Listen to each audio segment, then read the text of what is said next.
We pulled beef from 14 major American grocery chains, Walmart, Costco, Target, Aldi, and 10 more, checked the grade stamp, checked the country of origin claim, and traced ownership all the way back to the packing plant behind every single one of them. 11 of these stores are selling beef that until literally this year could legally carry a product of USA label, even if the cow was born and raised somewhere else entirely and only touched American soil on its way to the packing line. 2 of the 4 companies responsible for the overwhelming majority of beef processed in this country are majority owned by a single foreign conglomerate most shoppers have never heard of. And the store that's earned 3 strikes across this entire series for the exact same trick pulls it off a 4th time, just with a different animal this time. 14 stores, 1 cut of beef, and the labels are only just now starting to catch up to what they've always implied. Let's get into it. Quick word on method before anyone assumes we've got a walk-in cooler full of secret lab equipment. We don't. This one's mostly paperwork, and a genuinely surprising amount of it, more than any episode in this series so far. Honestly, we didn't run bacterial testing. What we did was check the actual USDA grade on every package, checked the country of origin claim against the rule that just changed, and traced ownership of the processor behind each label. First thing worth understanding, USDA grading. Prime, choice, select in that order, based almost entirely on marbling, the flecks of fat running through the muscle that make beef tender and flavorful when it cooks, assigned by an actual federal grader physically inspecting the carcass rather than a company self-certifying its own product. Prime is the top tier, historically a small slice of the entire cattle herd, though that slice has grown over the last couple decades as ranchers have bred more Angus cattle specifically to hit that mark, meaning Prime is genuinely more available today than it was a generation ago, even though it still commands a real premium at the register. Choice is what fills the overwhelming majority of supermarket meat cases in this country, the workhorse grade most households have been cooking without ever really registering the word stamped on the package. Select is leaner, less marbled, and noticeably less forgiving if you overcook it by even a minute, the grade most likely to turn into a hockey puck if you walk away from the grill to answer your phone. None of these grades are a food safety claim, they're a quality and consistency claim, and once you know which one you're looking at, half the guesswork in that meat case disappears. Second thing, and this is the one that actually changed while we were making this video. For decades, a beef package in an American grocery store could legally say, product of USA, even if the cattle were born and raised in another country, as long as the animal was slaughtered and processed here, a rule that made the phrase considerably less meaningful than it sounded on the front of the package. That's not a rumor, that's how the labeling rule worked for a long time, and ranching advocacy groups spent years pushing back on it, arguing that a rancher in Montana raising cattle from birth to slaughter was competing against imported cattle wearing the exact same American flag on the label by the time it hit the shelf. The United States Department of Agriculture finally tightened that rule, and as of this year, product of USA can only go on a package if the animal was actually born, raised, and slaughtered here, start to finish. Which means a lot of the beef sitting in stores right now was labeled under the old, looser rule, and some of what you're looking at on shelves this year is still catching up to the new one. So the claim on the package in front of you might mean something different depending entirely on when it was packed, not on anything you personally did wrong by trusting the label at face value. Third thing, and this one's a genuine correction from an earlier episode in this series because we said something close to the opposite about chicken. Growth hormones are actually legal and commonly used in conventional American beef cattle, unlike poultry, where hormones have been banned since the 1950s. A distinction that trips up a lot of people because the 2 claims look identical on a package but mean completely different things depending on which animal is inside it. So a no hormones added claim on a beef package is a real meaningful difference from the conventional case next to it, not the empty legal requirement we flagged with chicken. Worth remembering exactly because it cuts the other way this time, and it's a good reminder that these labeling rules are genuinely different animal by animal, no pun intended. So the lesson from one aisle doesn't always transfer cleanly to the next one, which is exactly why we keep doing this store by store instead of just repeating the same checklist across every single video. Fourth thing, grass-fed does not automatically mean grass-finished. Plenty of cattle spend most of their life grazing and then get moved to a feedlot for the final few months to be finished on grain, which changes the fat composition and the flavor, and a label can lean hard on grass-fed language while saying almost nothing about how the animal actually finished, which is a distinction worth remembering the next time that phrase is doing a lot of heavy lifting on a package. Fifth and last thing, roughly 4 companies, Cargill, JBS, Tyson, and National Beef, process the overwhelming majority of the beef sold in this country, a concentration significant enough that it's been the subject of federal antitrust litigation over the last several years, alleging the major packers coordinated to suppress what ranchers were paid while consumer beef prices climbed at the same time, litigation that's produced real settlements running into the tens of millions of dollars from some of the companies involved, with more still working its way through the courts as of this year, and ranchers on one side of the transaction and shoppers on the other side, both ending up with legitimate grievances against the same handful of companies sitting in the middle. Keep all 5 of those in your back pocket. Let's go. Number 11, Meyer. Same Midwest loyalty as every single episode in this series so far, and the beef case runs almost exactly like you'd expect at this point, mostly choice grade, standard sourcing from the major packer pool, priced right where a hometown chain's house brand usually lands, right in the middle of the pack where you'd expect it to sit. Some of their value cuts are labeled enhanced, meaning a saltwater solution was injected before packaging to add tenderness and weight, disclosed on the label in a sentence small enough that most people never actually stop to read the percentage. Nothing dramatic here, just a quiet reminder that enhanced beef is doing the exact same trick we flagged with chicken and bacon, just wearing a steak knife on the packaging instead of a rooster. And honestly, by episode 4 of this series, you could probably guess most of this paragraph yourself before I finish typing it, which either means we're being consistent or we're becoming predictable. And I'm choosing to believe it's the first one. Number 10, Safeway and Albertsons, still running as one supply chain since the merger a few years back, and the beef case reflects the same 2-tier pattern their bacon did back in the last episode. The O Organics and Open Nature lines carry genuine grass-fed and no hormones added claims, real and meaningful this time, worth the extra few dollars if that matters to your household, and genuinely worth seeking out compared to most of what else is on this list. The much larger conventional Signature Farms case runs standard choice grade from the same major packer pool supplying most of this list. No special claim, priced to move. 2 logos, 1 loading dock, same story every single time, right down to the merger that keeps getting mentioned in every episode of this series because it keeps being relevant in every single aisle we check, from the bacon case all the way to the ground beef bin. Number 9, Sam's Club, and the membership fee logic is back for round 4 of this series, which by now practically writes itself before I even sit down at the keyboard. Sam's Club is wholly owned by Walmart, so you're paying dues to shop a bigger version of the same company, a fact that's stayed true across every single category we've covered so far. Members Mark does carry some genuinely good prime grade cuts in the mix, credit where it's due, sold in bulk multi-packs at a price per pound that's honestly competitive with a lot of dedicated butcher shops. Some of the thicker cuts carry that enhanced solution disclosure too, worth checking before you buy a slab big enough to feed a football team or at minimum, a genuinely hungry extended family on a holiday weekend. The membership buys you bulk and a real shot at prime grade if you know which tray to grab. It doesn't buy you a fundamentally different beef supply chain than the free-to-enter store down the road. Number 8, Kroger, and here's where the ownership story gets genuinely interesting again, same as it did with bacon. So stick with me even if you've never bought a single Kroger brand product in your entire life, because this fact applies well beyond just this one store and honestly beyond just this one grocery category. Kroger's Simple Truth line carries real organic and grass-fed certification worth something on its own, a legitimate premium tier backed by actual third-party verification.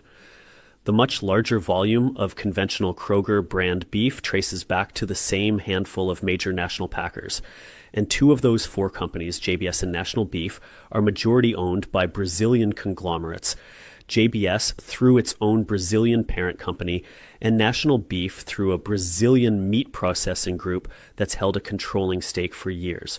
Most shoppers grabbing a pack of ground beef at Kroger, or honestly at a dozen other stores on this list, have no idea that a meaningful share of the American beef supply runs through companies headquartered thousands of miles outside the country whose flag is printed all over the packaging right next to a product of USA claim that, as of this year, actually has to mean something again, which is a genuinely strange thing to sit with the next time you're standing in front of that case, deciding between two nearly identical packages of ground chuck.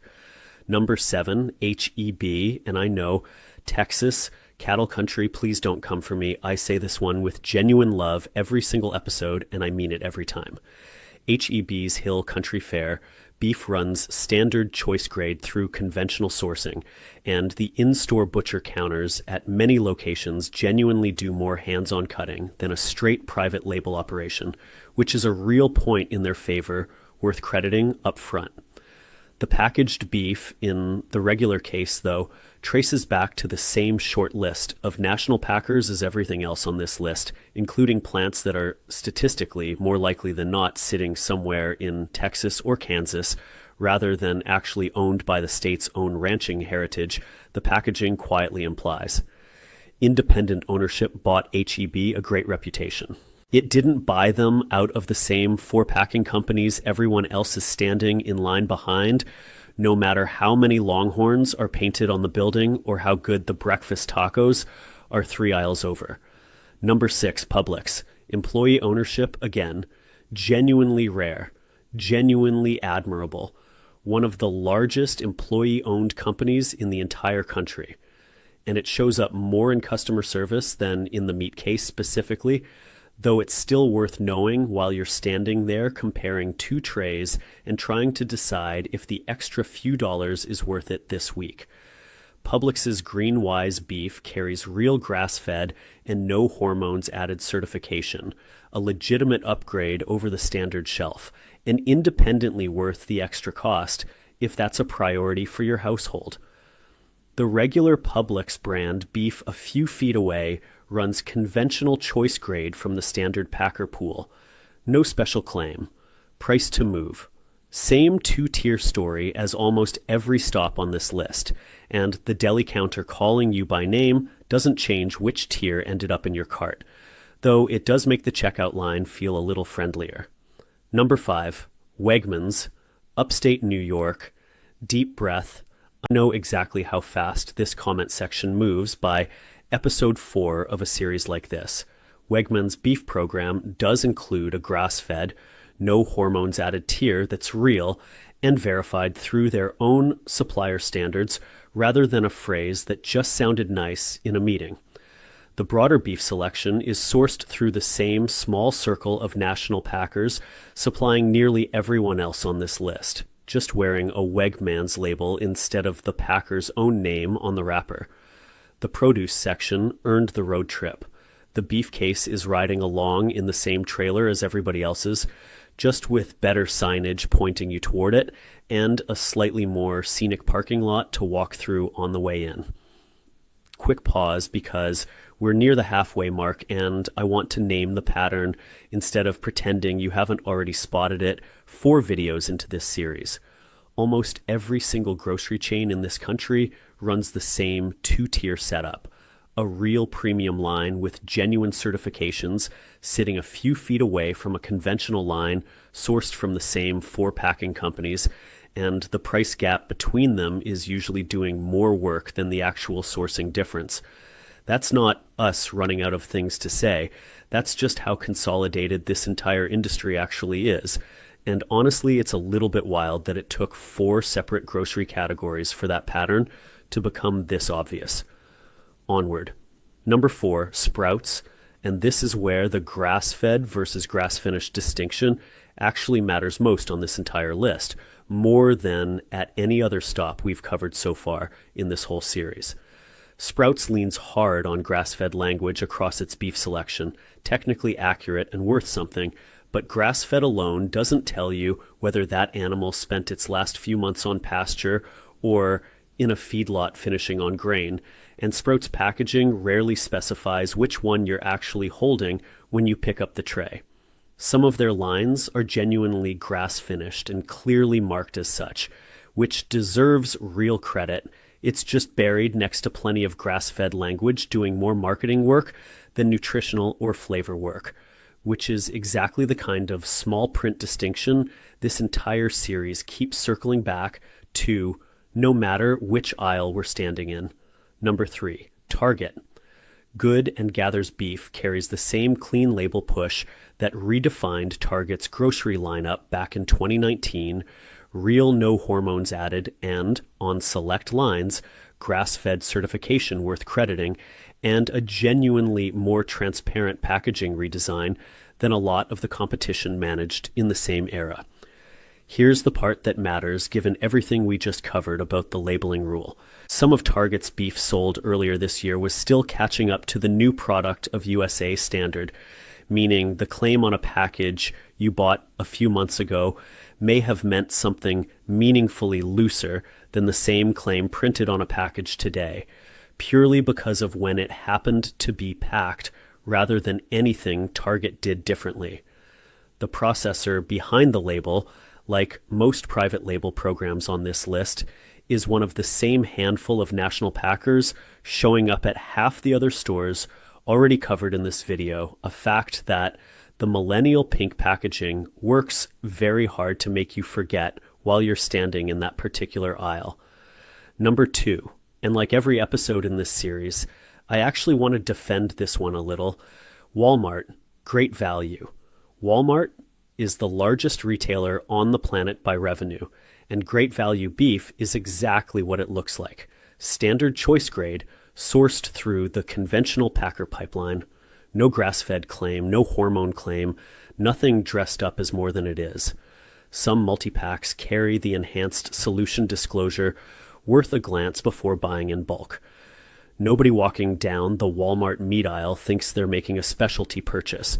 No pasture illustration, no rancher's signature on the label, no acoustic guitar in the ad, just a plain package telling you exactly what grade you're getting and nothing more. You know exactly what you're buying before it hits the belt, and it delivers precisely that. Least dramatic beef on the entire list, and by now, 4 episodes deep, you know that's basically a compliment, maybe the highest compliment this particular series is capable of handing out at this point. Number 1, Whole Foods, and if you've watched this entire series from the very beginning, you already know exactly where this is going. And honestly, at this point, we did too, the second we picked up the package, before we'd even flipped it over to check the fine print. Whole Foods requires no antibiotics ever, and no added hormones across its fresh beef, real, genuinely meaningful claims, given that hormones are legal everywhere else on this list, and full credit, where it's due for that. This is not a hollow claim the way it was with chicken. The global animal partnership steps we covered in the chicken episode apply to beef too, and Whole Foods' minimum required tier still sits at the low end of that scale, not the pasture-raised, slow-finished top tier the in-store marketing photography wants you picturing while you're standing in front of the case with a cart full of groceries you've already half decided are worth the premium. Here's the twist that's specific to beef, and it's a slightly different shape of gotcha than the one we found with chicken. Even the higher step, source-verified, grass-fed cattle at Whole Foods still has to pass through an actual USDA-inspected packing plant before it becomes a package in that case. And there simply aren't very many mid-size, independent processing plants left in this country to handle that volume. A bottleneck that got a lot of national attention a few years back when small processors couldn't keep up with demand, which means a meaningful share of even the good stuff at Whole Foods gets processed through facilities owned by the same small handful of major packers supplying the conventional stores at the bottom of this list. The ranch can be as different as the marketing implies. The plant it passes through on the way to your cart usually isn't. 4 for 4 if you're keeping score across this whole series, And at some point, that stops being a coincidence and starts being the single most useful thing you take away from this channel. 11 down. Here's what's actually worth putting in your cart. And yes, 3 genuinely good options are still coming even after all of that. Best option number 3, Aldi. Aldi's Never Any program covers real publicly documented standards, no antibiotics, no added hormones, across a meaningful chunk of its fresh beef lineup, backed by actual supplier requirements rather than a single phrase on the front of the package that nobody outside the company can actually verify. Aldi runs one of the leanest supply chains in American retail, a fraction of the SKUs of a normal supermarket, which has genuinely pushed pricing down without needing to disguise a commodity product behind a wellness aesthetic. It's still standard choice grade for most of the lineup. That part doesn't change, but the underlying sourcing standard is real, documented, and priced lower than nearly everything above it on this list, which continues to be one of the more consistently underrated grocery chains in this entire series. Episode after episode, category after category. Best option number 2, Trader Joe's. Same company-wide policy that's shown up in every single episode of this series so far, applied here without exception, which by now feels less like a coincidence and more like the one through line connecting the entire channel. Trader Joe's beef program skips the enhanced solution injection almost entirely, runs a consistently shorter label, and applies the same standard whether you're in a store on the East Coast or the West Coast. So you're not hunting through 2 separate tiers in the same case, hoping you grabbed the right tray like you would at almost every other stop on this list.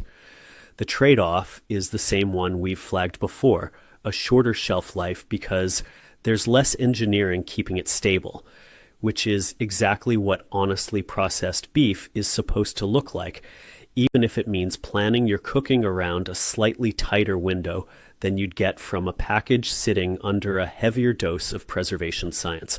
Best option number 1, Costco. Not a vertically integrated farm story this time, like we found in the chicken episode a couple videos back, a genuinely different kind of differentiator this time around.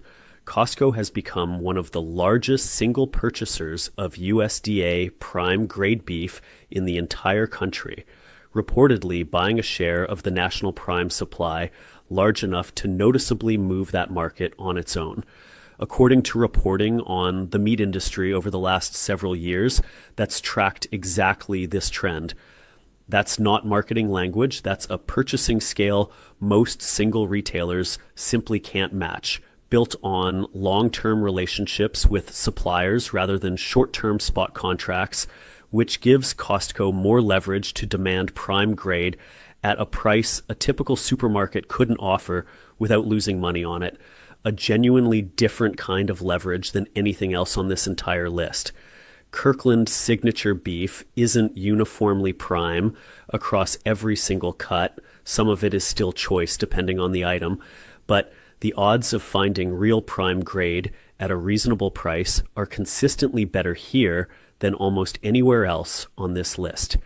And that's a genuinely rare thing to be able to say about a warehouse club that also sells tires and eyeglasses in the same building, sometimes within about 40 feet of the meat case itself. So here's what actually matters walking into any of these 14 stores.